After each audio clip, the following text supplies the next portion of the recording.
주님 앞에 나와 찬양하며 예배하는 성도들의 그 모습이 참으로 귀하고 복됩니다. 찬양을 통해 영광 돌리며 이제 말씀의 자리로 나갑니다. 성령 하나님 이 시간도 임재하사 강한 바람처럼 세미한 음성으로 말씀하여 주옵소서. 예수 그리스도의 이름으로 기도하옵나이다. 아멘. 대림절 두 번째 주일을 맞이했습니다. 그 어느 때보다도 주님의 오심을 기다리는 우리 성도들의 강한 열망이 있는 주일을 맞이하게 되었습니다. 오늘 그 열망의 마음을 가지고 믿음의 성도들이 일상에서 살아가면서 주어져야 할 여러 가지 결단적 요소가 있지 않겠습니까? 그 가운데서 오늘 주신 말씀의 제목처럼 판단력을 주소서라는 제목의 말씀으로 주님의 은혜와 주님의 능력이 우리의 삶 속에 그대로 적용되어지고 판단되어지는 그런 놀라운 은혜가 있어지시기를 간절히 부탁을 드리겠습니다. 오늘 말씀 시편 72편 말씀은 솔로몬의 시로 표기가 되어 있습니다. 시편 전체 150편 가운데 솔로몬의 시로 표기가 되는 게 딱 두 군데 있습니다. 오늘 공부하게 127편도 솔로몬의 시로 알려져 있습니다. 시편은 주로 다윗의 시 내지는 아삽의 시 그런 부분으로 줄을 이루지만 그리고 잠언 말씀이나 전도서의 말씀은 솔로몬이 제자이긴 하지만 시편은 특징 중에 딱 두 편만 솔로몬의 시로 알려져 있습니다. 오늘 우리는 이 웅장하고 의미 깊은 한 편의 시를 함께 말씀을 통해서 전반부만 나누었지만 우리는 이 시편의 말씀을 통해서 주님의 판단력과 공의, 백성에게 주시는 평강, 가난하고 궁핍한 자들을 위한 구원의 약속이 담겨 있는 너무나도 강력한 메시지를 가지고 있는 것이 바로 오늘 본문 아니겠습니까? 그래서 1절의 말씀 다시 봅니다. 하나님이여 주의 판단력을 왕에게 주시고 주의 공의를 왕의 아들에게 주소서라고 말씀하십니다. 솔로몬의 시라고 표기가 되어 있는 것처럼 솔로몬 왕은 누구입니까? 전에도 기회도 없었을 만큼 이스라엘 왕국의 최고의 번성기를 이끌었고 누렸던 왕이 바로 솔로몬입니다. 이 대리들의 솔로몬 왕의 그 간절한 기도가 나의 기도, 우리의 기도가 되기를 바라는 마음으로 오늘 이 말씀을 본문으로 선택했습니다. 솔로몬의 영광과 또한 영광으로 끝는 게 아니라 솔로몬의 몰락도 말씀을 통해서 우리에게 예고되어주고 우리에게 가르쳐주는 것을 보게 됩니다. 그래서 일상에서 주어지는 판단력뿐만 아니라 특별히 성도들을 살아내서 영적인 그런 깊이가 있는 판단력이 얼마나 중요한지 오늘 말씀을 통해서 함께 나누기를 원합니다. 솔로몬은 놀라운 지혜로 무백성들에게 칭송을 받았고 하나님께도 인정되었을 뿐만 아니라 많은 열방의 다른 나라들에게도 솔로몬의 명성은 익히 알려졌습니다. 그래서 스바의 왕을 비롯한 여러 이방 다른 나라들 통치자들까지도 솔로몬의 지혜를 부러워했고 그의 정치력을 부러워했고 사실 지금으로 말한다면 국제 정세를 아주 완전적으로 이끌었던 왕이 바로 솔로몬 왕입니다. 그래서 열왕기상 4장 32절의 말씀에 솔로몬에 대해서 이렇게 칭송을 합니다. 그가 잠언 3,000가지를 말하였고 그의 노래는 1,005편이며 그가 또 초기에 대하여 말하되 레바논의 백향목으로부터 담에 나는 우술초까지 하고 그가 또 짐승의 새와 기어다니는 것과 물고기에 대하여 말하니라. 사람들이 솔로몬의 지혜를 들으러 왔으니 이는 그의 지혜의 소문을 들은 천하 모든 왕들이 보낸 자들이라. 지금으로 하면 뭐라고 표현해볼까요? 백과사전? 솔로몬 자신이 바로 백과사전과 같은 모든 인문학에서 출발해서 지금의 자연과학에 이르도록 지금의 상황을 들어가서 해석해보면 그렇습니다.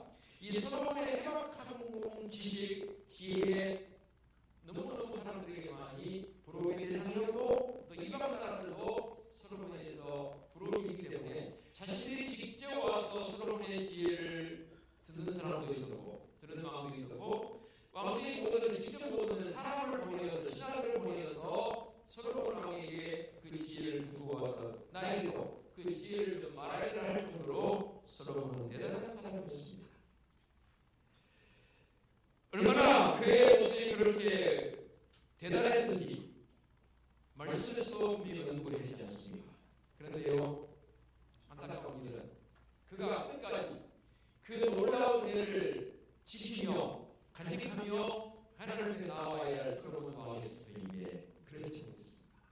결국 그의 논의는 완전히 변질되었습니다.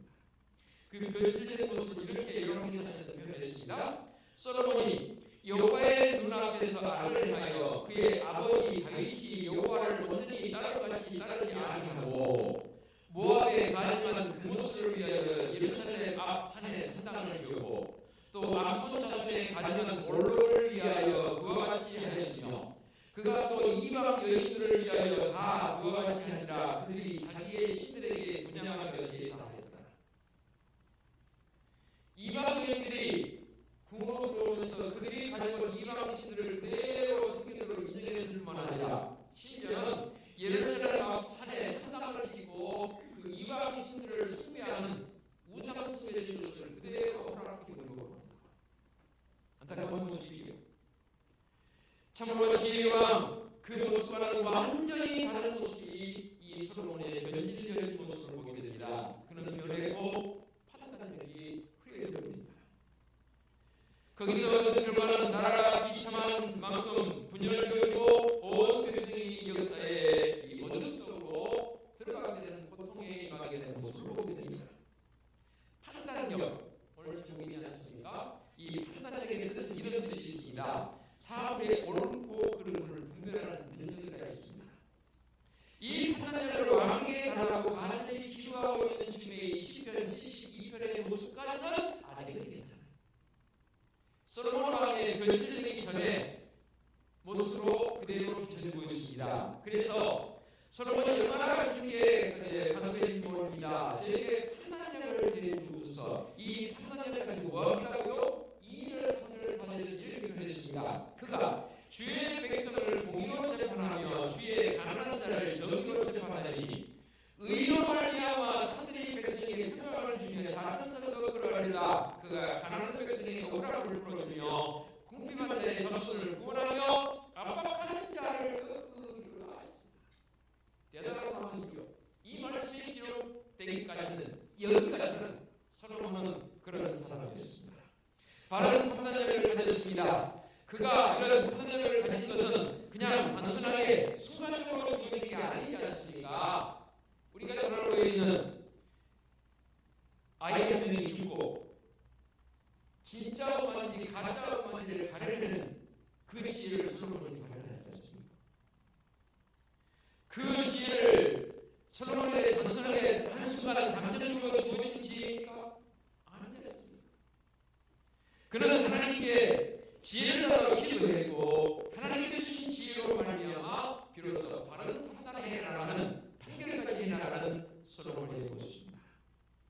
재판을 앞두고 깊이 기도하며 하나님의 은혜를 구하는 솔로몬의 모습, 오늘 사는 나의 모습, 우리의 모습 되어야 됩니다. 여러분은 과연 삶의 자리에 주어진 여러 가지 판단해야 할 것을 결단할 요소가 생겼을 때 어떻게 하고 계십니까?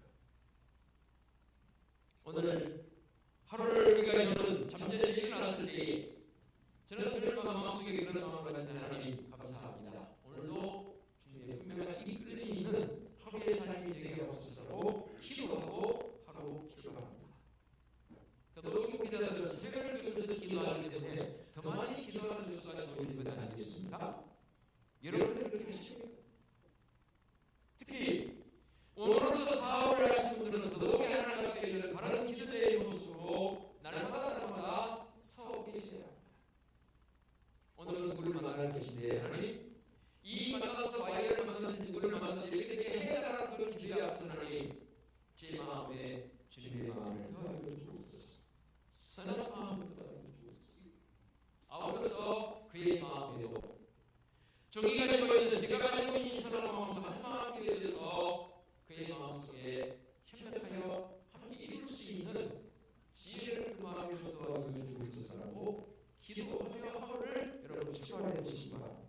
아니 그렇게 해보시겠지만 혹여 잊으셨거나 그렇게 못하는 분이 계시다면 이 시간 좀 약속하십시다. 그렇게 한번 해보십시다. 뭐 사업하시는 분 아니라 직장인도 마찬가지고 가정에서 가정을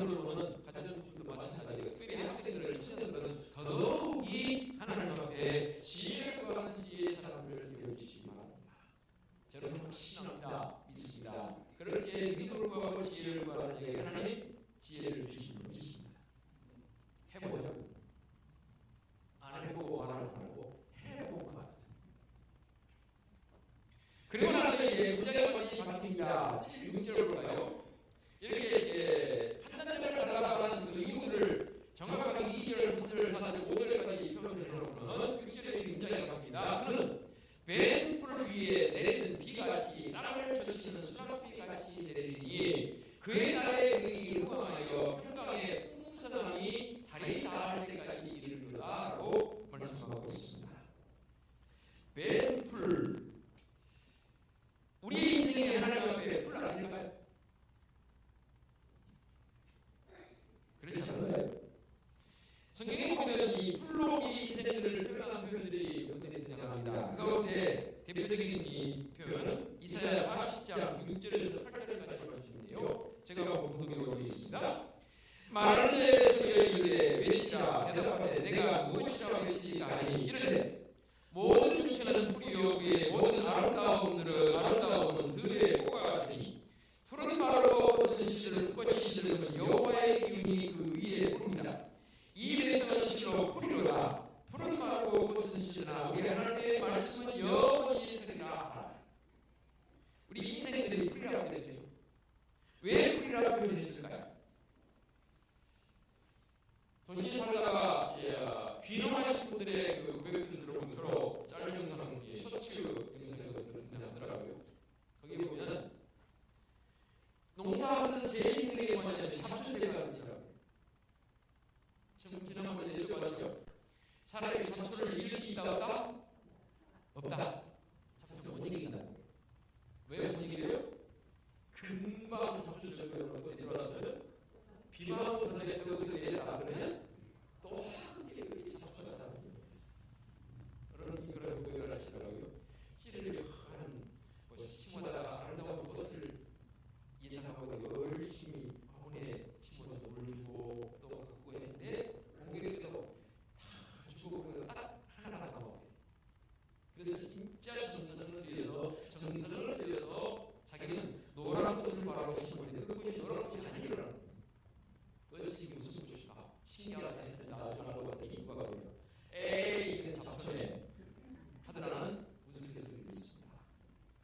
그렇습니다. 내가 원했던 그런 아름다운 꽃은 나지 않고 잡초만 하는 게 사실 우리의 현실이죠. 그러다가 하나님께서 어찌하여 저런 쓸모없는 풀들을 자라게 하셨습니까? 그리고 배고픈 자리에 왜 또다시 이런 잡초들이 자라게 하시는 것인가? 한 번 했으면 그걸 끝나고 두 번 안 해가지고 얼마나 좋을까? 불같은 우리의 생명은 자주 배임당하는 아픔이 있지 않습니까? 불필요하게 무자란 불은 아무런 것이 하지 않는 것처럼 보여집니다. 그것은 잘리고 깎이고 베어지는 것은 너무나 당연한 일이죠. 그런데요, 여러분 깨끗이 베어지면 아름다운 마당이 되고요. 깨끗이 베어지면 들판이 되고요. 더더욱이 깨끗이 베어지면 푸른 잔디처럼 베어지는 아세요? 우리 교회 앞에 지금 공터가 있지 않습니까? 풀들이 많이 지금 겨울이라 이제 주저앉았지만 지난주 여름에 제가 많이 속상했습니다. 풀이 뭐 문자라서 200명 이상 되는 사람들이 와서 제거를 안 해요. 우리 이쪽은 시청에 받아들여서 너무너무 관리를 잘해주세요. 그렇죠? 그래서 앞에는 좀 뒤처럼 하고 싶은 마음이 있어서 제가 시청에 전화를 했어요. 자기 손을 아니에요. 딸이 자기는 아니에요.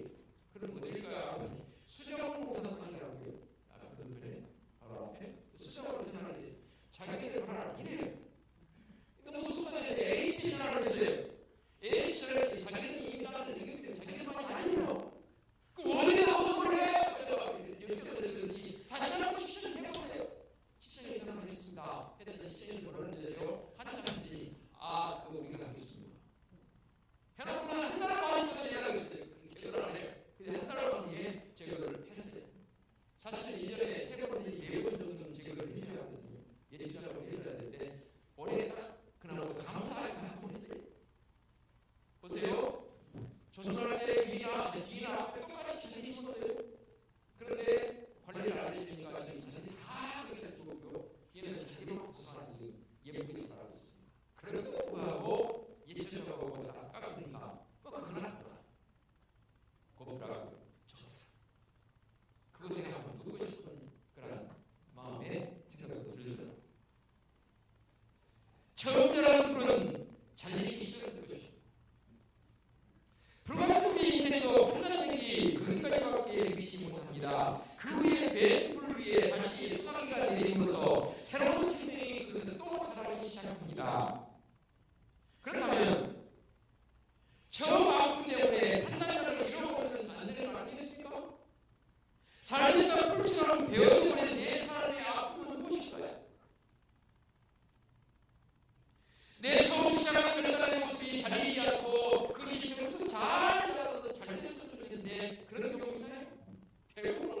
자유.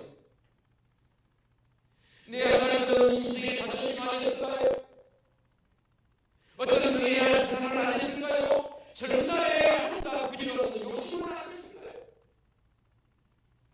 솔로몬에게 한번 물어보십시다. 솔로몬은 이런 답을 했습니다. 은과 금과 왕들이 소유한 모배와 여러 지방의 고개를 나를 위하여 사고 또 노래하는 남자들과 인생들이 기뻐하는 천적들을 많이 보더라. 전도서 2장 8절에 솔로몬은 그런 자부심을 자랑했습니다. 그런데 얼마나 지났어요? 이런 고백을 합니다. 전도서 2장 11절에 그 후에 내가 생각해본즉 내 손으로 한 모든 일과 내가 수고한 모든 것이 다 헛되어 바람을 잡은 것이며 해 아래에서 무익한 것이로다. 전도서의 특징이 바로 우리의 삶에 있어서 모든 것이 다 헛되다고 고백하지 않습니까? 그런 배에 불과해진 인생의 모습을 돌아보며 무익하다라고 고백하고 있습니다. 주님께서는 우리처럼 연약한 인생에 찾아오셔서 풀을 내시고 소나무를 그 위에 내심으로 새로운 판단력을 우리에게 더해주시다 그 말입니다. 이제 우리는 그 판단력으로 주님께서 다시 오실 때까지를 기다리며 이런 고백으로 나가시다 7절 그의 날에 의인이 흥망하여 평강의 풍성함이 다이 나갈 때까지 이르리라. 여쭤봐요. 솔로몬은 그의 인생 죽은 날에 의인으로 구원되었나요? 소들이 말씀드리죠. 그가 죽은 날에 의인으로 구원되는 것이었어요. 왜요? 변형지. 오늘 말씀의 구조가 좀 특징을 지닌 것이라고 말씀드렸지 않습니까? 72편 말씀을 끝으로 해서 성경의 제10편 제2번이 마무리되어집니다. 그리고 73편 보시기 바랍니다. 위에 아사리시라고 되어 있고 위에 뭐라고 불러져 있습니다. 제3번 성경은 10편은 150편으로 구성되어 있는데 몇 권으로 되어 있는지 보시죠. 몰라요? 몰라야 전상하기가 잘 안 가르쳐 드리겠습니다. 성경은 10편은 5권으로 되어 있습니다. 그 중에 바로 72편까지가 두 번째 권이 끝났고 73편에서부터 제3권이 시작되어 있는데 아사레시다라고 했습니다. 그런데 이 아사레시의 구조적인 요구를 통해서 보니까 이렇게 표현했습니다. 무슨 특징이냐고 볼까요? 1절부터 하나님이 참으로 이스라엘 중 마음이 정결한 자에게 선을 행하시나 나는 거의 넘어질 뻔하였고 나의 걸음이 미끄러질 뻔하였으니 이는 내가 악인의 형통함을 보고 오만한 자를 침투하였으리로다. 그들은 죽을 때도 고통이 없고 그 힘이 강건하며 사람들이 당하는 고난이 그들에게는 높고 사람들이 당하는 재앙도 그들에게는 없는. 무슨 말이냐면 악인들을 향해서 이 아사레시를 이 시인이 마음속에 의구심을 품는 거예요. 하나님 도대체 이거 어떻게 됩니까? 자, 악한 인간들이 저렇게 잘 되는 게 뭡니까? 표현하잖아요. 아니 죽는데 고통도 없지 않습니다. 그들이 사는 모습 보니까 우리는 고통도 없고 힘도 있는데 그들은 하나도 그런 게 없어 보입니다. 도대체 이게 뭡니까? 라는 그 고백을 사실은 너희들이 이성으로 하고 있는 고백입니다. 그런 고백을 하는 이 시인이 그 고백을 듣지 않습니다. 17절 볼까요? 하나님의 성소에 들어갈 때야 그때의 종말을 내가 깨달았습니다. 아멘합니까? 예. 처음에는 저 모든 인간들 악인들이 잘된 것처럼 악인들이 행동하는 것처럼 보였어요. 그래서 마음속에 질주심도 생기고 썩는 걸 알아서 하나님 도대체 이게 뭡니까? 저 악한 놈들이 잘되는 게 도대체 뭡니까? 라고 너희들이 답합니다. 그런데 그가 17절 다시 봅니다. 하나님의 성소에 들어갈 때. 저는 이 말씀 배웠어요. 이 말씀에 대한 물컵을 배웠어요. 하나님의 성소에 들어갈 때 그래서 어떻게 된다? 그들의 총알을 우리가 깨달아. 자, 그들은 누굴 말하는 거예요? 악한 그들의 총알에 들어가며 좀 전에 질문했죠. 죄송해요. 솔로몬이 안타깝게도 마지막에 의인으로 취급하지 못했습니다. 그런데 감사하게도 오늘 사는 나는 우리는 하나님 앞에 의인과 칭함을 받게 되는 은총의 자리로 나아갔잖아요. 그거 몰라요? 고백 안 해요? 맞아요. 죄인 맞아요.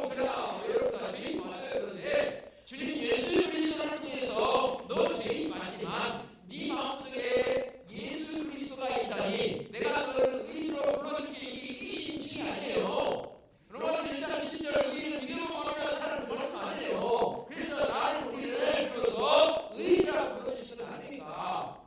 저는 믿어요 여러분. 내 이 육체 장막 다 벗어날 때까지 그 믿음 변치 않을 줄로 믿습니다. 그런데 오늘 이 시는 17절에 뭐라 했다고요? 성소에 들어갈 때 얘기했어요. 여기서는 성소는 뭐지? 성전. 이 시인이 성전에 들어가면서 그렇구나. 악인이 잘되는 것처럼 보여도 결국 그의 조각은 뭐라고요? 잘되는 게 아니라. 오늘 사는 내가 우리가 하나님 앞에 부름받은 의인이면서 우리의 마음이 이 몸이 성소인으로 됐습니다. 왜 성소예요? 내 안에 예수 그리스도가 계시고 성령의 내주하시기 때문에 내가 성전이 되는 거예요. 그래서 성전은 깨끗해야 하고 성전은 거룩해야 하는 거예요. 그러기에 여기에 제발 두더지 잡듯이 담배 같은 거 피워서 이 연기를 들이마시지 말고 그 씨를 쓸데없는 연구하시지 말고 제발 거룩하게 지내자는 겁니다. 그래서 저희들이 뭐라고 그러는 어떤 천인이 그래 목사님 외국은 술도 못 먹고 담배가 하는데 아까 그건 알아주세요. 저는 한국의 국민이 들어오면서 선서사에 했던 일 가운데 가장 잘하는 일 있는 나라로 이 금주 금연 술을 못하게 하고 담배 못 피게 하는 정말 잘하는 일. 우리의 몸은 성소에 들어가면 비로소 그때 내 마음속에 이 마리 속에 있는 영성 이 영에 성령의 내감이기 때문에 우리는 비로소 깨달을 수 있는 것이고 하나님의 것으로 살아갈 수 있는 것입니다. 그것을 믿지 않습니다. 오늘 본문 돌아와서 7절을 봐요. 그의 날에 의인이 흥하여 평강에 풍성하니 다이 나을 때까지 얘기합니다. 그의 날에 우리 믿음들만 주님 오시는 날에 의인이 흥한다. 꼭 흥하는 말하니까 세상의 관점으로 바라보지 마시기 바랍니다. 우리의 영혼이 잘되기 전에 흥하기라고 믿습니다. 내 영혼이 하나님 앞에 잘된 자의 모습으로 나아가야 되는 걸 믿습니다. 하나님 앞에서 내가 의인으로 인정받을 수 있는 것이다. 아멘. 그렇다면 솔로몬도 이루지 못한 이 의인의 명칭을 내가 얻었으니 우리는 더 마음속에 담기 하는 거지. 내가 비록 불과같은 인생이며 매 불철을 깎이고 잘했을지라도 다시금 거기에 사람이 성령의 내가 되니 내가 그것에 다시 생명이 싹 터서 하나님 앞에 의인의 모습으로 흥망의 모습으로 나가는 은혜가 내게 있는 줄 믿습니다. 이게 바로 성도의 삶 아닙니까? 울산 그걸 주일 이렇게 많습니다. 언제까지 약만 찾아보고 사시겠습니까? 고개를 들고 하나님께 은혜시 감사합니다. 언제 이렇게 미실미실 다니시겠습니까? 하나님께 실수하게 힘들게 그러면 안 됩니다. 그렇죠? 일만 짜고 하나님 주겠습니다라고 하시겠습니까? 오늘 말씀이 있는 것과 변했습니다. 예, 판단력 우리의 지식으로는 못하잖아요. 그래서 마음을 보고 하잖아요. 주님, 제게 판단력을 주고 있어서 우리 인생이 불과 같아서 배임받을 때가 한두 번이 아닙니다. 그런데 또 이게 성령의 은혜가 아닌 천합비가 되니 다시 이곳에서 살아납니다.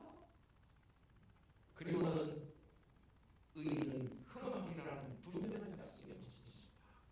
이 약속을 말씀 붙잡고 나가는 이 내리절 분재주의 삶이 이루어지시를 부탁을 드리겠습니다. 기도합니다. 하나님 아버지 감사합니다. 내 비록 풀과 같은 배임받은 인생이 될 수 있을지 모르겠지만 아닙니다. 그곳에 다시금 성령의 소낙비가 내립니다. 그러면 다시 그곳에 풀이 납니다. 그리고 푸르름을 자랑합니다. 뱀바되어질 때 아름다운 정원을 이루듯이 우리의 인생의 여정이 그런 모습으로 나가게 하여 주시옵소서. 내가 어찌해야 할지 모를 때에 성령을 임재하사 바른 판단력을 가지고 나갈 수 있는 지혜로운 성도들의 삶이 되게 하여 주시옵소서. 예수 그리스도의 이름으로 기도하옵나이다. 아멘.